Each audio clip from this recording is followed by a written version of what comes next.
Доброго времени суток, дамы и господа, и сегодня у нас первая игра с подписчиком. Это была моя очень интересная партия. За последнее время я отыграл ее лучше многих. Было минимальное количество ошибок, лишь зевки пешек, ни зевков фигур, ничего такого серьезного я не допускал. Также это большой опыт, и было просто крайне приятно то, что подписчик сыграл со мной в целом.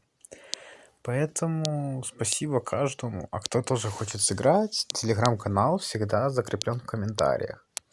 Рядом с еще одним очень интересным телеграм-каналом, который тоже предлагаю к просмотру. Всем, что сказать бы хотел. Спасибо за каждый просмотр, лайк, подписки и до новых встреч. Я решил долго не возиться, потому что я уже зевнул все, что только мог, и дальше продолжать смысла не было.